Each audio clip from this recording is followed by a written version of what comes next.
Salut les héroïnes! Alors la dépendance affective, c'est sûrement le problème le plus douloureux que j'ai eu à dépasser dans ma vie et je retrouve cette dépendance sous une forme ou une autre chez beaucoup de femmes atypiques que j'accompagne. Ça peut vraiment limiter ton potentiel et devenir une véritable prison, un vrai étau de souffrance.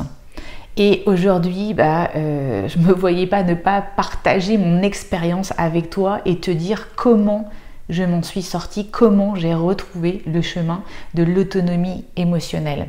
Et j'ai commencé comme toi, au début j'ai beaucoup lu sur le sujet, j'ai regardé beaucoup de vidéos pour mettre des mots sur ce qui m'arrivait. Pour être franche, ce n'est pas du tout un chemin linéaire, c'est un vrai parcours initiatique avec son lot d'obstacles qui seront plus tard le lit de ta future réussite en tant que femme libre, épanouie et ancrée affectivement.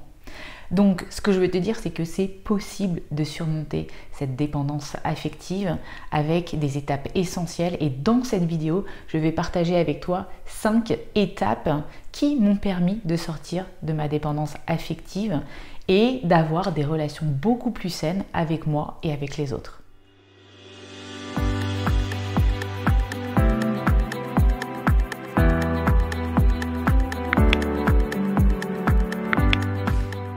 Je m'appelle Sandrine et ma mission c'est d'accompagner les femmes atypiques, donc au potentiel hypersensible ou multipotentiel, sur le chemin de leur autonomie à 360 degrés, c'est-à-dire personnellement, professionnellement et financièrement.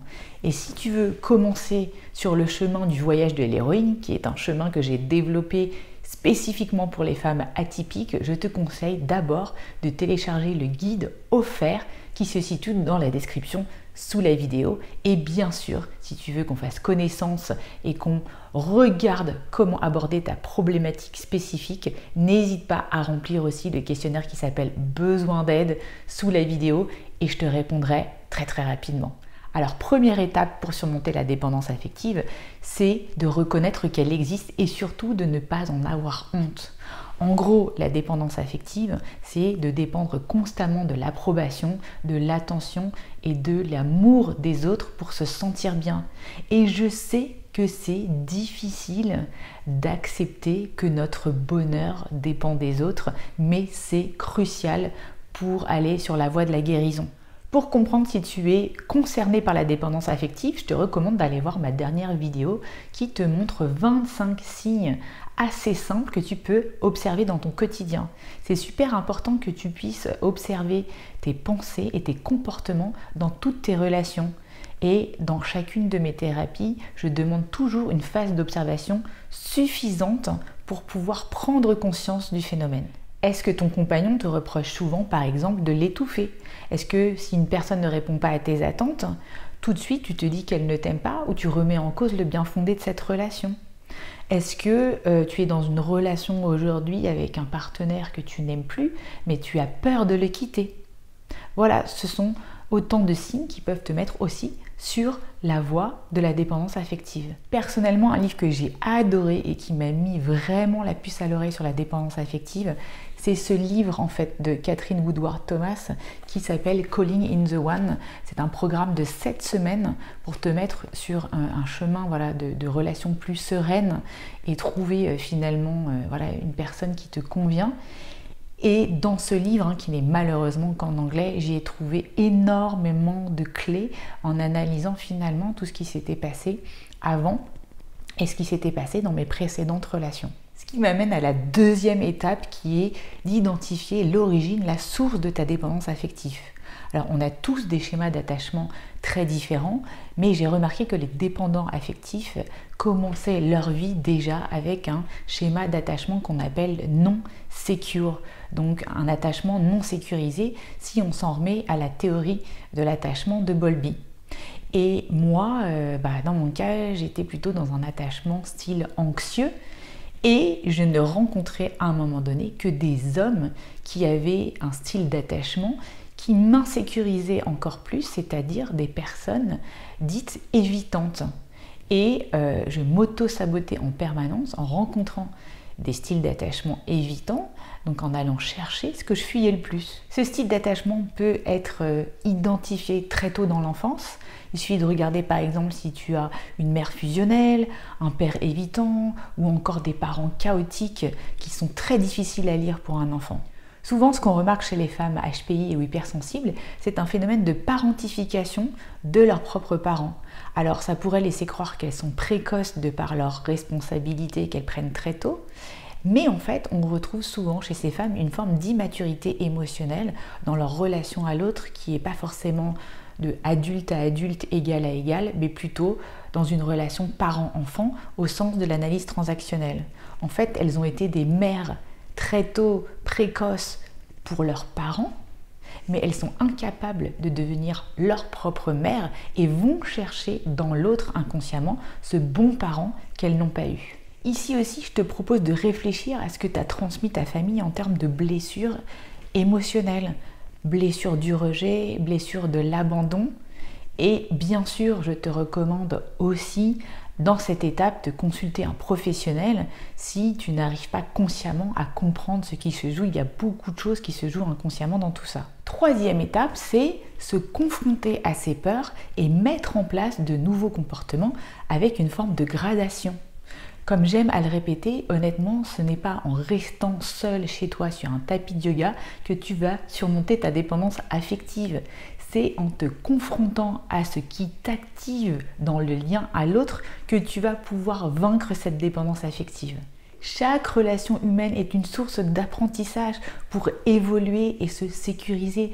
Et je te garantis que tu peux guérir de cette dépendance affective même en étant en couple. C'est accepter aussi de se donner au quotidien des petits défis et donc de se planter. Voilà, pour vraiment vaincre des comportements qui étaient bien ancrés chez moi, et au début je me suis fait un petit peu violence. Ce que je me suis dit, c'est je souffre déjà tellement énormément de ma dépendance affective, alors quitte à souffrir, autant souffrir pour autre chose. Donc j'ai troqué ma souffrance et j'ai décidé de plutôt souffrir des conséquences des nouveaux comportements que j'allais mettre en place et accepter de me planter, plutôt que de souffrir de mes anciens comportements sur lesquels finalement je souffrais toujours de la même manière. Par exemple, par rapport à la peur de l'abandon, eh bien, je me disais, tiens, par rapport à comment tu réagis d'habitude, qu'est-ce que tu peux faire à l'opposé, à 180 degrés de tes comportements? Lorsque je me sentais insécure avec mon partenaire pour quelque raison que ce soit, je me posais quelques secondes et je me posais cette question: comment peux-tu faire aujourd'hui différemment? Au lieu de bouder, de montrer ton mécontentement, de faire des reproches, est-ce que finalement tu ne peux pas renvoyer carrément de l'amour à l'autre, t'isoler 5 secondes pour te rassurer toi-même, ou encore accepter de ne pas faire de reproches? Et là, je me suis rendu compte, à force d'essayer, que adopter ce comportement complètement opposé, évidemment, donnait des résultats complètement différents. Et à chaque répétition, eh bien, je me sentais mieux, plus proche de ma vraie nature. Je sécurisais finalement notre relation et je ne rentrais pas dans des boucles systématiques de réaction-interprétation, souvent erronées.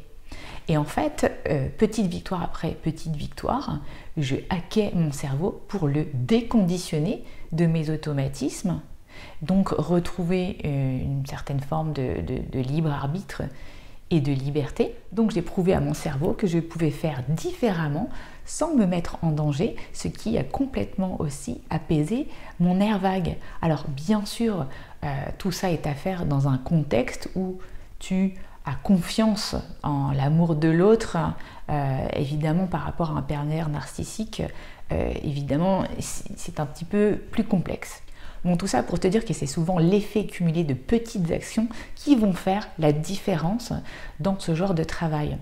Alors, c'est aussi par exemple te donner des challenges comme voyager seul, mettre des limites saines avec les autres pour te prouver que tu as un amour inconditionnel de toi-même, quitte à déplaire aux autres.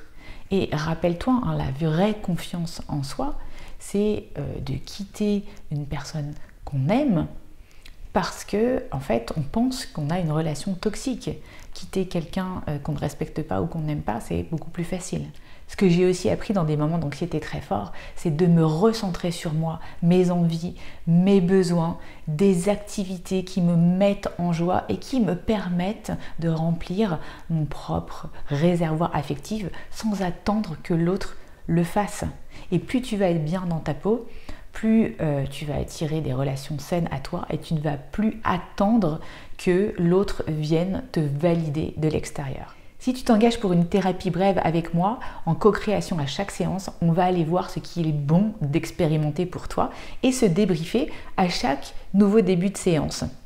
Et moi, ce que j'adore faire, ce sont les jeux de rôle qui permettent de s'expérimenter en toute sécurité. En fait, le cerveau ne fait pas la différence entre ce qu'il se passe dans les 4 murs d'un cabinet réel ou virtuel et la réalité à l'extérieur. Il généralise des apprentissages dans les 2 cas. 4e étape, apprendre à réguler ses émotions. Les femmes hypersensibles qui ont en plus de la dépendance affective ont souvent un gros travail à faire pour réguler leurs émotions et gérer la frustration. Et en fait, il y a plein de pratiques pour t'apprendre à réguler tes émotions et surtout à dépasser ce mode survie dans lequel ta dépendance affective peut parfois te mener. Alors que ce soit méditation, respiration profonde, auto-hypnose ou d'autres techniques de gestion du stress comme le rythmo ou l'EFT, eh bien tout ça va te permettre d'augmenter, d'amplifier ta résilience émotionnelle. Et sache que je peux t'aider aussi dans l'apprentissage de techniques très efficaces d'auto-hypnose, comme par exemple la création d'une bulle de sécurité intérieure. Ce que j'aime beaucoup aussi, ce sont les auto-prescriptions de tâches, comme par exemple celles qui sont liées à la prise de responsabilité par rapport à ton intolérance à la frustration. C'est se dire aujourd'hui, je me donne un exercice tel que je traverse, le feu est au rouge, je regarde à droite et à gauche, il n'y a personne, je pourrais y aller, mais je décide de ne pas traverser consciemment. C'est aussi décider consciemment de ne pas répondre immédiatement à un message alors qu'à l'intérieur tout me presse de le faire. C'est aussi accepter l'incertitude qui peut être liée au fait de rentrer dans un conflit avec ton partenaire. 5e étape, c'est rompre le cycle de dépendance affective en se sevrant avec douceur. Souvent, lorsqu'on coupe un schéma toxique, répétitif et inconscient, eh bien au début on peut ressentir une sensation d'ennui. Toi tu es une femme intense et l'ennui, tu n'es pas très à l'aise avec ça. En fait cette impression d'ennui, c'est ce que fait ton cerveau comme raccourci car il est en mode panique, alors que c'est souvent le signe d'une paix que tu es en train de retrouver. Moi lorsque j'étais dépendante affective, j'avais vraiment l'impression qu'on était 3. Moi, l'autre, la dépendance affective, comme si c'était une tierce personne fantôme autour de moi, dans mon aura finalement. Et quand la dépendance affective s'en est allée, j'ai ressenti une énorme sensation de vide et la nature a horreur du vide. En fait, j'étais tellement habituée à ce truc latent et souffrant que de vivre sans anxiété me paraissait bizarre. Il me fallait juste du temps pour m'habituer. Et comme dit mon amie Fanny, s'éloigner du chaos pour la tranquillité, ça nécessite du temps et de la patience. C'est comme une addiction sans produit, mais qui nécessite le même temps de sevrage pour retrouver son intégrité et sa souveraineté. Alors, sois douce avec toi-même dans cette phase de transition de deuil vers une existence plus sereine et stable. Alors en conclusion, je te répète les 5 étapes pour se sortir de la dépendance affective. 1. C'est prendre conscience de cette dépendance affective. 2. Comprendre l'origine, la source de la dépendance affective. 3. Se confronter à la dépendance affective. 4. Apprendre à réguler ses émotions au long cours. Et 5. C'est rompre définitivement avec le cycle de la dépendance affective en se sevrant avec douceur. Et attention, je sais que beaucoup de femmes atypiques sont attachées à leur liberté et derrière cette notion, je retrouve souvent purement et simplement l'idée de ne pas dépendre d'autrui. Alors, ce n'est pas ça. Ce n'est pas l'idée de passer de la dépendance ou la codépendance à l'indépendance en mode ermite, je peux me débrouiller toute seule, j'ai besoin de personne. Non, l'idée c'est de passer à l'interdépendance. La réelle liberté, ce n'est pas de ne pas dépendre d'autrui. C'est de ne pas dépendre du jugement d'autrui et se sentir libre intérieurement, spontanément et en confiance d'aller vers les autres quand l'envie se fait sentir. Et plus tu vas investir dans ta croissance personnelle, plus tu vas avoir confiance en toi et plus tu vas pouvoir vivre heureuse indépendamment du regard des autres. Et surtout, n'oublie pas que tout ça demande du temps, de la patience, de la persévérance et surtout n'aie pas peur de chuter. Si tu as pu dépasser ce phénomène une fois, ça veut dire que tu peux le répéter encore une fois. Et je te rassure, il m'arrive encore de chuter. Et j'ai pris du recul et maintenant, à chaque fois qu'il y a une crise, je sais comment la surmonter. Et je n'en ai plus peur. Donc n'aie pas peur de te planter, c'est la meilleure façon de surmonter ta dépendance affective. Si tu as aimé cette vidéo, soutiens-moi, laisse-moi un pouce, partage cette vidéo avec des femmes qui souffrent peut-être énormément de leur dépendance affective et surtout abonne-toi à la chaîne pour recevoir chaque semaine des vidéos qui vont te permettre de croître personnellement, de grandir ensemble et je vous dis à bientôt. Bye bye les héroïnes, ciao.